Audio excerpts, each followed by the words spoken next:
Suma Teológica, parte IA, cuestión 97. Sobre el estado del primer hombre, la conservación del individuo. Ahora hay que tratar lo referente al estado del primer hombre en su aspecto corporal. Primero, en cuanto a la conservación del individuo. Segundo, en cuanto a la conservación de la especie. La cuestión referente a la conservación del individuo plantea y exige respuesta a 4 problemas. El hombre, en estado de inocencia, ¿sería o no sería inmortal e impasible? ¿Necesitaría o no necesitaría alimentos por el árbol de la vida? ¿Se alcanzaba o no se alcanzaba la inmortalidad? Artículo 1. El hombre en estado de inocencia, ¿sería o no sería inmortal? Lat. Objeciones por las que parece que el hombre en estado de inocencia no era inmortal. 1. Mortal entra en la definición de hombre. Anulada la definición, anulado lo definido. Por lo tanto, si existía el hombre no podía ser inmortal. 2. Lo corruptible y lo incorruptible difieren en género, como se dice en X Metaphys. Entre lo que difiere genéricamente no cabe el intercambio. Por tanto, si el primer hombre era incorruptible, no podía ser ahora corruptible. 3. La inmortalidad en aquel estado lo sería por naturaleza o por gracia. No podía serlo por naturaleza, pues permaneciendo ésta específicamente idéntica, también ahora sería inmortal. Tampoco por gracia, pues ésta la recuperó el primer hombre por el arrepentimiento, según aquello de Sab 10:2. Le salvó de su caída, con la gracia habría recuperado también la inmortalidad. Por lo tanto, el primer hombre no era inmortal en el estado de inocencia. Qua. La inmortalidad nos es prometida como premio, según aquello del Apoc 21:4. La muerte no existirá más. Ahora bien, el hombre no fue creado en estado de premio, sino para merecer el premio. Por lo tanto, el hombre no era inmortal en el estado de inocencia. Contra esto está lo que se dice en Rom 5:12. Por el pecado entró la muerte en el mundo. Por lo tanto, antes el hombre era inmortal. Respondo, la incorruptibilidad tiene un triple sentido. 1. Referido a la materia, y entonces es incorruptible aquello que o no tiene materia, como el ángel, o la tiene como potencia para una sola forma, como los cuerpos celestes. Ambos son por naturaleza incorruptibles. 2. Otro, referido a la forma, y entonces es una disposición que impide la corrupción en algo por naturaleza corruptible. Esto se llama incorruptible según la gloria, porque, como dice Agustín en su carta Ad Dioscorum, Dios hizo al alma de tal vigor natural que su bienaventuranza se vierte en el cuerpo como plenitud de salud o don de incorrupción. 3. El tercer sentido se toma de la causa eficiente. Este es el modo como el hombre era incorruptible e inmortal en el estado de inocencia. Pues, como dice Agustín en el libro de Quaest, Vit id nov test, Dios dotó al hombre de inmortalidad mientras no pecase, para que él mismo se diese la vida o la muerte. En efecto, su cuerpo no era incorruptible por virtud propia, sino por una fuerza sobrenatural impresa en el alma que preservaba el cuerpo de corrupción mientras estuviese unida a Dios. Esto fue razonablemente otorgado, pues, porque el alma racional supera la proporción de la materia corporal, como dijimos, Co. 76a.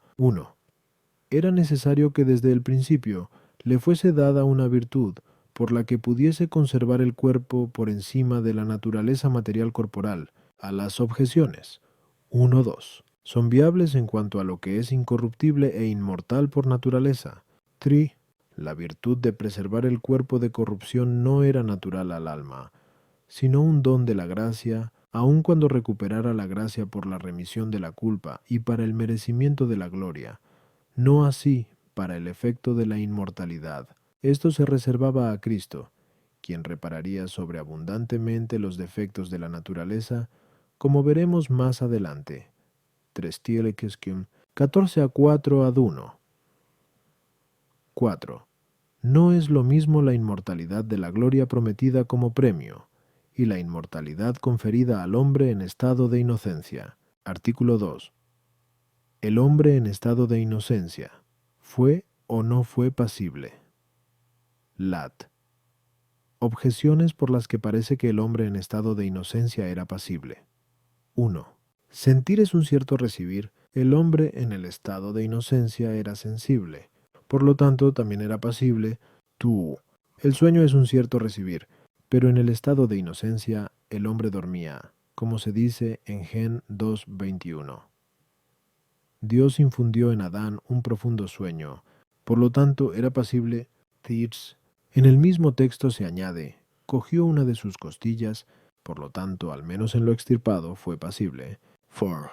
El cuerpo del hombre era blando, por lo tanto pasivo con respecto a lo duro que al chocar con su cuerpo lo alteraría. Por lo tanto, el primer hombre fue pasible.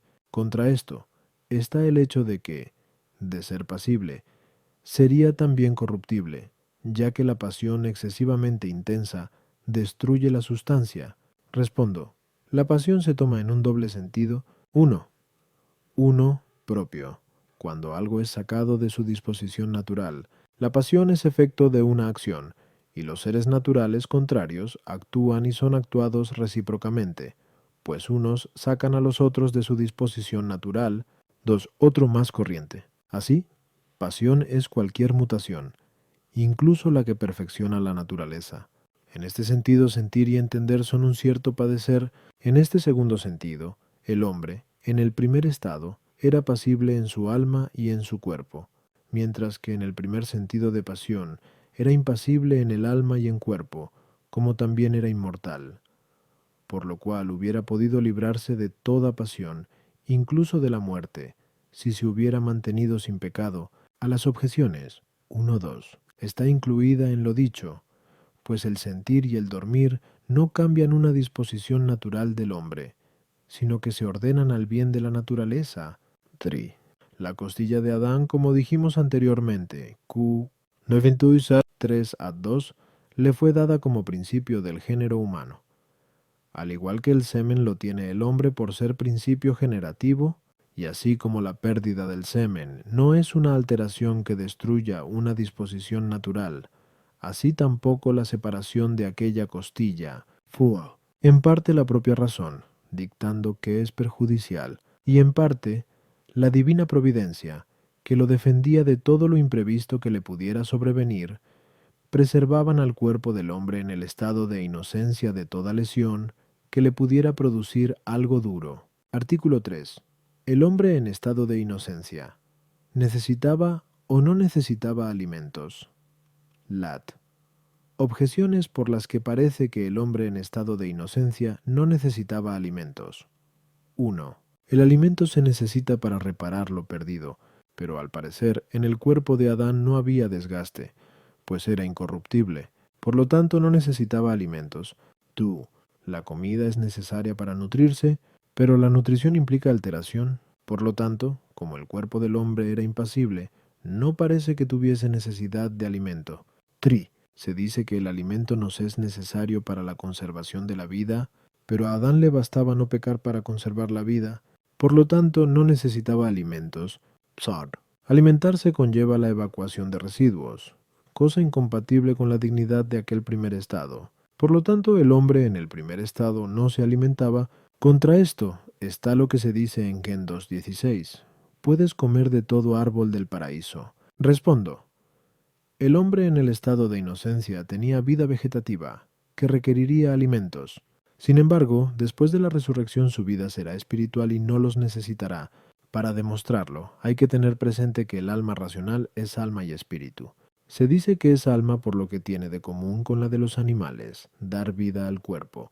Por eso se dice en Gen 2:7, así fue el hombre ser animado, esto es, con cuerpo dotado de vida, pero es también espíritu por lo que tiene de propio y no común con los demás animales, esto es, su potencia intelectiva inmaterial.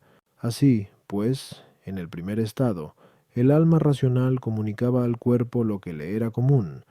Así, el cuerpo es llamado animal, esto es, en cuanto que tiene la vida por el alma. El primer principio de vida en los seres inferiores es el alma vegetativa, como se dice en el libro de Ánima, a la que le compete alimentarse, engendrar y desarrollarse. Por lo tanto, estas cosas se daban en el hombre en el primer estado, pero en el último estado después de la resurrección, el alma hará que redunde en el cuerpo lo que le es peculiar como espíritu, la inmortalidad en todos, la impasibilidad, la gloria y la virtud en los buenos, cuyos cuerpos serán llamados espirituales. Tasuebesi. Un Corquín de 44. Después de la resurrección, por lo tanto, los hombres no necesitarán alimentarse, pero en el estado de inocencia sí lo necesitaban. A las objeciones. 1. Dice Agustín en The Quest. Vet enough test. ¿Cómo podía ser inmortal lo que necesitaba alimentarse?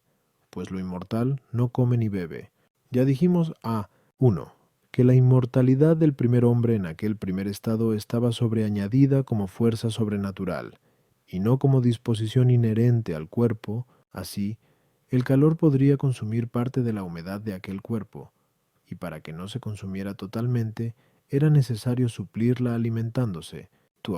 En la nutrición hay una cierta pasión o alteración por parte del alimento, al convertirse en sustancia del que lo toma, pero de aquí no se deduce que el cuerpo del hombre fuera pasible, sino que lo era el alimento, aun cuando tal pasión fuera para perfección de la naturaleza.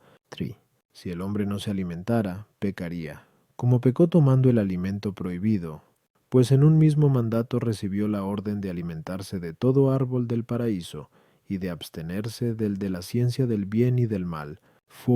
Algunos opinan que el hombre en el estado de inocencia solo tomaba el alimento necesario, por lo cual no le sobraba nada, pero parece poco razonable que en la comida no hubiera nada, ni siquiera algún pozo indigerible.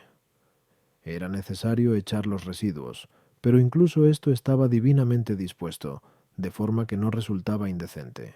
Artículo 4. El hombre en estado de inocencia, ¿hubiera o no hubiera alcanzado la inmortalidad por el árbol de la vida? Lat. Objeciones por las que parece que el árbol de la vida no podía ser causa de inmortalidad. 1. Nada puede producir un efecto que exceda su causa. Ahora bien, el árbol de la vida era corruptible, como lo muestra su virtud de alimentar, que es una mutación sustancial, como dijimos. A. Triatu. Por lo tanto, no podía causar la incorruptibilidad. Tú.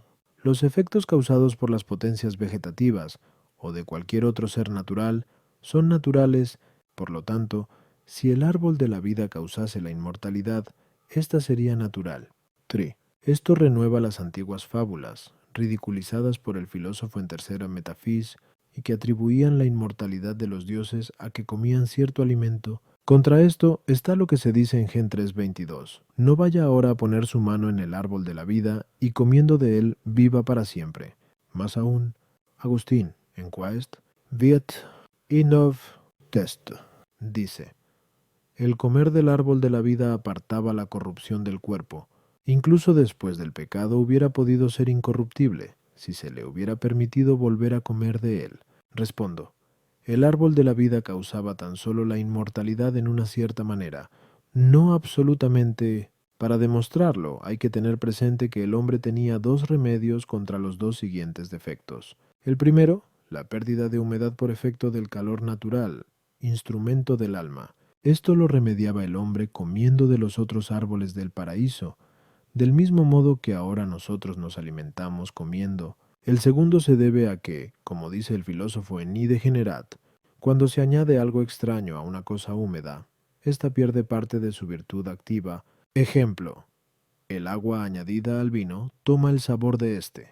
Pero si la cantidad aumenta, disminuye la fuerza del vino y acaba por aguarse. Así, pues, vemos que, en un principio, la fuerza activa de la especie es tan vigorosa que no sólo transforma el alimento necesario para restaurar las fuerzas perdidas, sino también para el crecimiento. Después, el alimento sumido sólo da para restaurar las fuerzas perdidas.